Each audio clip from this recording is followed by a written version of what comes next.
The divisional round playoff games are in the books, and you guys might be wondering, as a Dynasty degenerate, what should I be doing this time of year? What type of moves should I be making? What should I be doing to enhance my championship rosters, to enhance my rebuilding rosters, especially if you guys play in a lot of Dynasty leagues?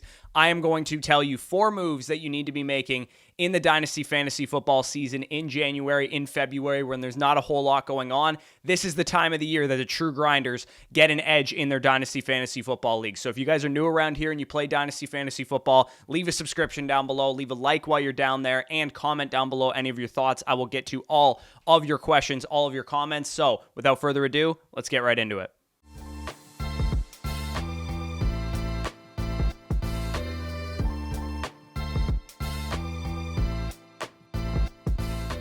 All right, so in today's video, we're going to be covering 4 moves that you guys need to be making in your Dynasty fantasy football leagues. 3 of these, the first 3 that I'm going to talk about, are not necessarily like trade for this specific player type of moves. They're more macro-based principles, things you need to be keeping in mind, especially if you play in 4, 5, 6, 7, 8 Dynasty leagues, things that you can do in multiple leagues. So off-season move to make number 1 is figure out your team or your teams, if you're in multiple leagues, direction. So this is the most crucial part of the Dynasty fantasy football landscape that a ton of people miss. Of course, everybody wants a super young team with 1 million picks in the long term in the bank, and they can compete each and every year, and everything's hunky-dory. You can do that when you beat up on your buffoon league mates who are playing Dynasty for the first time, who typically just play in redraft. But if you guys are in sharper Dynasty leagues, there's a good chance that you have a couple teams that are competitive, a couple teams that are, maybe coming out of a rebuild, a couple teams that are in a rebuild currently. Your team is probably in one of 3 buckets. Number 1, you're a contender. Your team is a little bit older. You're not really focused on gaining value at this point. You simply want to score fantasy points in the year 2024, and you want to compete for the championship in 2024. You might have a team or a couple of teams in that situation. Number 2, you're a rebuilder. Your goal is to build picks, build assets, build young players. You've got, or are hoping to build, a Rolodex of draft capital to fill out your roster and eventually turn this thing into a very competitive team, potentially a monster in a couple of years. And the third situation that you could be in, if you don't have an absolute monster, which would be, I guess, technically the 4th situation you could be in, is you have a house money team. And basically what a house money team is, if you guys are new to this channel, what we refer to as house money is you have a young team that could compete if things break right in 2024, but at the same time, you have a good number of assets, draft assets specifically, and a ton of young players so that you're well set up for the future, and you could, use those picks, you could replenish your roster, you could shove the chips and go all in. You have a lot of flexibility with this type of roster, and I have a number of teams in this situation, and it's really good to be in this situation. This is obviously, aside from having a monster team with elite prospects, elite players, and a bunch of draft picks, this is the most advantageous position you can be in Dynasty. You could win in 2024, but at the same time, your team has a very bright future, just like the Houston Texans in real life, for example. They have a bunch of young players, a bunch of guys on rookie contracts. They didn't win this year, but they do have a good future. Same goes for the Green Bay Packers as well.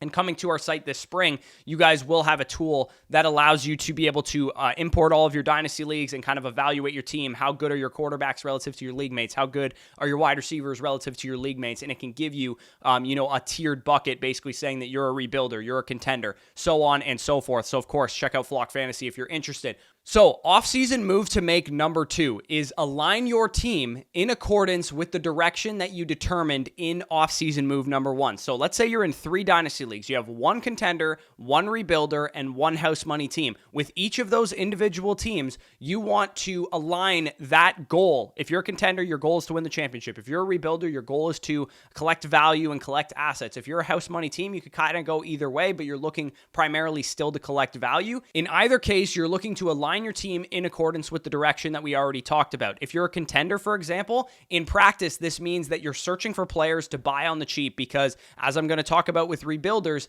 this is the time of year where a lot of Dynasty players are stripping down their roster. They're fire-sailing players. They're getting rid of their studs for nothing because they want to rebuild. They want draft picks. They're getting involved in the rookie fever of the 2024 class, and you can get productive assets for, nothing, basically. And most of the time, a lot of these people that are fire-sailing their assets are not being patient. They're being very impatient. They're selling off their players. They're fire selling, a first-round value asset for a second-round pick, a second-round value asset for a third-round pick, et cetera, et cetera. As a contender, if your goal is to try and compete in 2024, you want to take advantage of that, being mindful, of course, of the price tags that you're paying, because it does come with some risk buying productive assets this time of year, because we still have free agency, we still have the NFL draft. But if you're getting a steal on these players, for example, I got Kirk Cousins for a late second-round pick last year. For me, there was, no real reason for me to not take a deal like that, because that's just simply too low of a price tag for a starting quarterback who is going to be productive. George Kittle last year, I got for Sam Howell in a third. Again,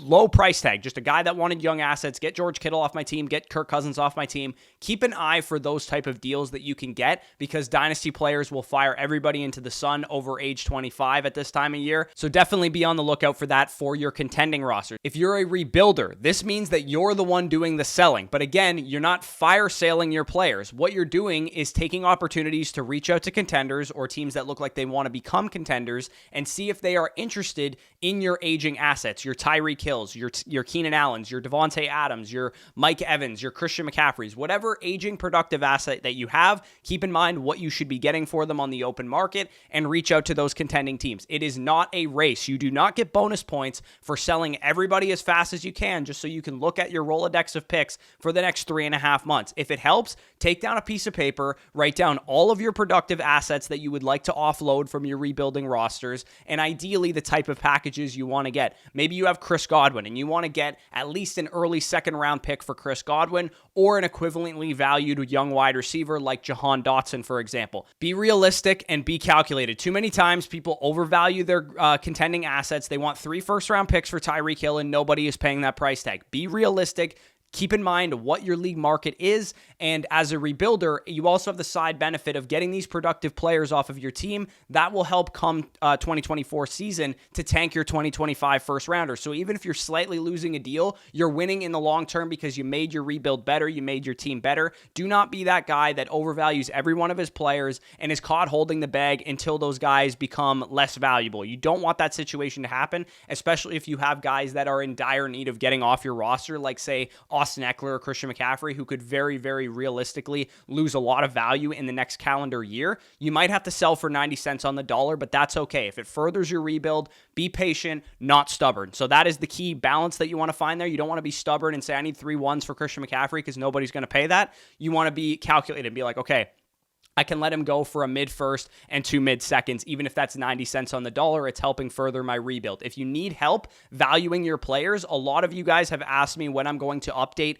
the Dynasty trade value chart on Flock Fantasy. I'm going to do that this week. So if you guys are not members of Flock Fantasy, you're going to want to be this time of year if you're a diehard Dynasty player. For less than 2 Starbucks coffees a month, if you sign up annually, you'll get our Rookie Draft Guide version 1 coming on February 15th. That'll have a bunch of player cards, bunch of write-ups, a bunch of charting done on all of the top prospects, and updated all offseason as we get combine numbers, as we get more information. I've been working like a dog, grading like 2 or 3 players a day for the last couple weeks.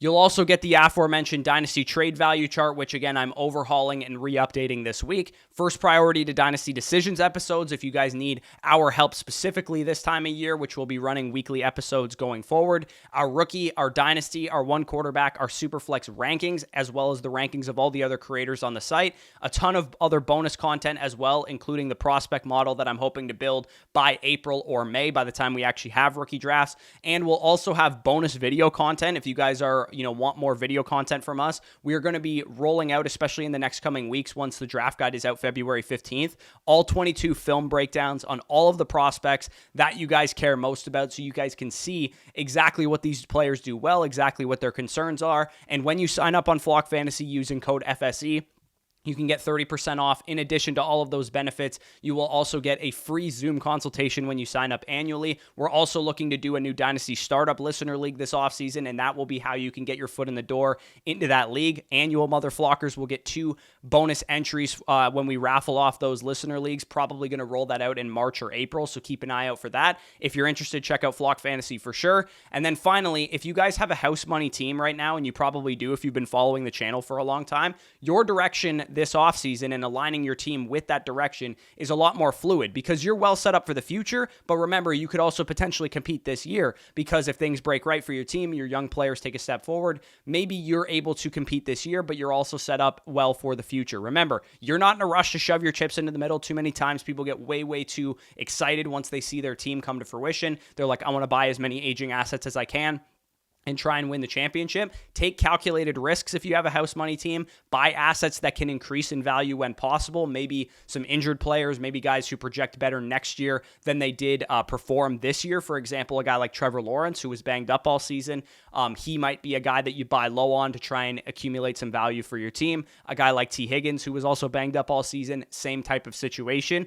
In a house money situation, you are in absolutely zero rush because you're likely in the position that if you just, finish as a middling team this year, you have iron picks in the bank to be able to rebuild this thing in 2025. But if the right values present themselves, you're going to go capitalize on them. If your team starts performing at the beginning of the season, you're able to actually go out there and compete. I got a lot of teams in this spot, tons of wide receivers, tons of good quarterbacks, tons of good tight ends. Just need like running backs on most of these teams. And the pantry's pretty loaded with rookie picks. It's a fun spot to be in. It's my favorite position to be in Dynasty Fantasy Football. So offseason move number 3, if you guys are curious what else you should be doing this offseason, buying 2024 and 2025 rookie picks. It should go without saying, but I'm going to highlight it anyway. This is likely a given. For you experienced Dynasty players, you're probably thinking, no shit, Sherlock, of course I'm buying rookie picks. But for those of you guys that are newer Dynasty players, maybe you just started Dynasty this offseason and you are unaware of how the Dynasty offseason progresses, I'm going to explain it here. From January to May, the Dynasty rookie picks are going to go up in value tremendously. And it does not matter how good a class is or how bad a class is. And thankfully this year we have a very good class. These picks are going to go up in value. And the reason is because all offseason long, we have nothing to do but watch prospects, talk about their outlooks, talk about their size, talk about their athleticism from free agency end, basically, at the beginning of March, all the way to the NFL draft and into rookie drafts in May. So inherently, the value of these players will rise with each event. First comes the Senior Bowl, which is happening about a week from now. Then will come the pro days and the combines and all the debates that we're having about these prospects. Doesn't really matter how good a class is. The whole NFL world is focused on these rookies, particularly from March and April and May. That's all we're talking about. It's all we're thinking about. So remember, if you guys are thinking of selling rookie picks right now, you should wait a couple months. If you are thinking of buying rookie picks, the time to do so is now. And the specific types of picks that I am buying personally is those early first round picks. So picks 101 to 107, because in my estimation, there's about 7 really good prospects in this class. And also I'm buying second round rookie picks, particularly in the mid to late second round range, because this is a very deep class. And if you guys are in need of running backs, I think the early second round range is also a good type of area to buy picks in. In more sharp leagues, people are not going to just hand over their first round rookie picks. They are aware that first round rookie picks are very valuable, but second round rookie picks are the types of picks that people are probably going to be more comfortable letting go of. And specifically in this 2024 class, I've now graded about 9 wide receivers. All of them are worthy of being drafted very high in rookie drafts, but a lot of them are going to be available in the second round. We have crown jewels at quarterbacks, wide receiver, and tight end to push good prospects down the board. And the top of the running back board should start about in the early second round of rookie drafts. So if your league is really stingy about sending away first round rookie picks, definitely go and trade for second round rookie picks. Try and sell on aging veterans if that's the situation that your team is in. Sell off Joe Mixon, sell off Alvin Kamara, sell off Keenan Allen. Try and get early second round picks for those guys if you can, depending on your team's direction. Or you can sell guys that have some upside in pending free agents like DeAndre Swift or Antonio Gibson. Try and cash out for second round rookie picks for those guys as well. And if you can, try and stack up as many 2024 rookie picks as possible this time of year. Shed the fat of your rosters and re-roll into rookies, because those picks at the very least are going to be more valuable in April and May than they are right now. So even if you don't intend to use those rookie picks, you could probably buy better veterans with those rookie picks come that time of the year. Use them to rebuild if you're not a contender. Use them to reload and inject some youth to your team if you are a contender. So rookie picks picks, of course, everybody knows that they're valuable, but I'm just amplifying and telling you guys why exactly they are very valuable this time of year. So offseason move to make number 4, and then we will close out this video. This one is more player-based, so the first 3, like I said, were more macro principles to be doing this time of year. Move number 4 is simply assessing your players, assessing their range of outcomes, assessing their market status right now, and some of the guys on your team are going to be on the upswing, meaning that they're guys that you maybe want to sell high on. Some of the guys on your team are going to be on the downswing. Maybe they're guys that people are going to be looking to buy low on, or maybe you should be holding, or maybe you should be selling low on these guys and getting them off your roster before they lose even more value. At that point, you want to try and determine if anybody on your team or on your teams is a firm buy, a firm sell, a firm hold. Because if they are a firm sell, then you should be exploring trade opportunities to try and get that player off your team before their value or their production decreases, and so on and so forth. And I will show you exactly what I mean here, because I'm going to give you a real life example of what this looks like using one of my current Dynasty teams. So as you guys can see, this is a Bush League Dynasty Best Ball. So this is a Best Ball format. This is the team that I have. It's a Super Flex League. It's 12-team, full PPR, Best Ball format. And of course, this is our Dynasty Decisions template. If you guys want your team broken down, flockfantasy.com is the easiest way to do that, because you get first priority to those Dynasty Decisions episodes.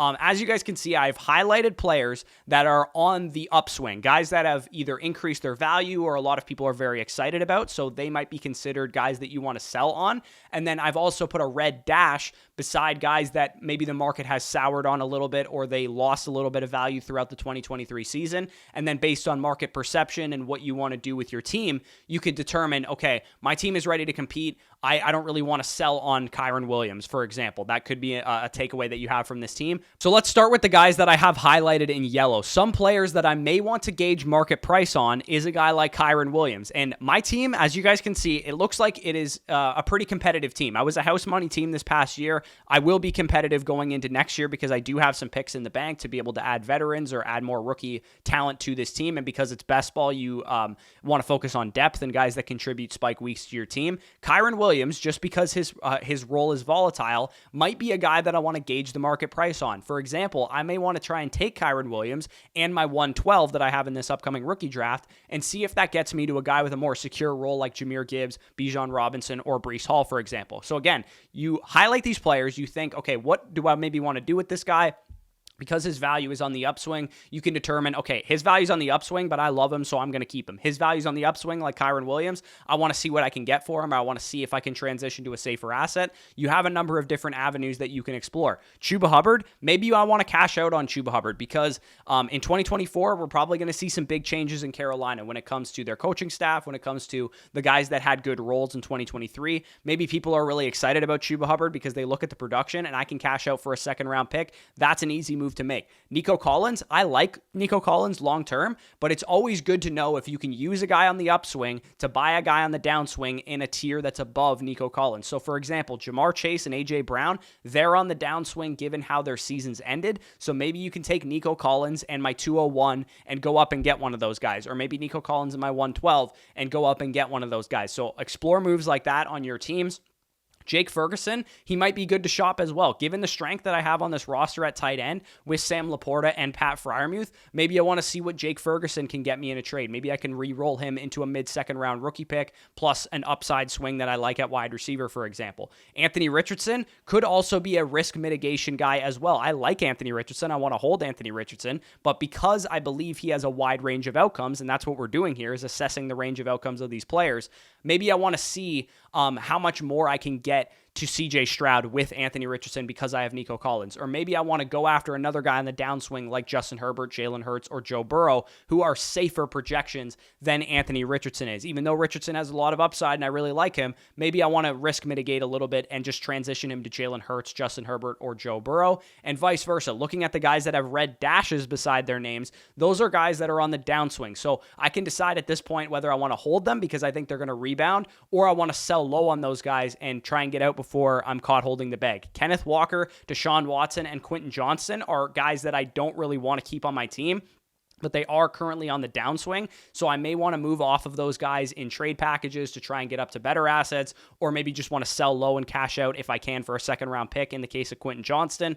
Roshan Johnson, Ryan Tannehill, Garrett Wilson, Chris Olave, DK Metcalf, and Pat Freiermuth. These guys are on the downswing, I would say, but none of them are guys that I think I need to get off of my team. I still believe in those guys long term. They just happen to be on the downswing, happen to be buy lows in the market's opinion right now. So that is how you want to evaluate your roster. Go through everybody's range of outcomes, be really honest with your team. Go Kyren Williams, as great as he could be next year, he could get replaced in the NFL draft, or he could have a tough season in 2023 when everybody is bought back into him. So what I want to do to mitigate that risk is take Kyren Williams, take one of my rookie picks, and go get a stud like Jahmyr Gibbs, or go get a stud like Bijan Robinson, who has a tighter range of outcomes. That is the type of thing you want to use to evaluate your rosters, help mitigate some risk of the offseason, help get yourself some better assets. Generally speaking, some of the rules of thumb when you're doing this is if you have like a risky asset that could become nothing, just sell them off for a second round rookie pick. Or if you have a guy like Kyren Williams who could get replaced or could get competition added, maybe try and use him plus another piece and go for a 2-for-1 up tier. Like I said, try and get up to Jahmyr Gibbs, Breece Hall, or to Bijan Robinson. So if you guys got some value from this video, leave a like down below. Subscribe if this is the first time you're checking us out and you guys play Dynasty Fantasy Football. You're going to want to keep it tapped in right here. We're going to have tons of prospect content, tons of rookie draft content coming very, very soon. As I mentioned, if you guys do play Dynasty Fantasy Football and you want more from us, go on over to flockfantasy.com. Over there, you get our Dynasty Trade Calculator, Dynasty Trade Value Charts, all of our rankings, bonus video content, bonus all 22 breakdowns of all of these prospects coming in the next couple weeks. And of course, our first edition of our Dynasty Rookie Draft Guide will be coming February 15th. That'll have prospect breakdowns, my write-ups, Danny's charting, as well as a player card that summarizes all that information. And additionally, we'll have like superlatives in that draft guide, like our top 5 must-draft rookies, our top 5 must-avoid rookies, sleepers, and all that kind of stuff. That will be continuously updated throughout the offseason as we write up and grade more players, as well as when we get combine information and all that kind of stuff on these guys. So if you're wanting to get more bonus content, Flock Fantasy is how you do it. Promo code FSC gets you 30% off, first priority to Dynasty decisions, and a free Zoom consultation if you sign up annually. So with that being said, peace out, and we'll talk to you soon.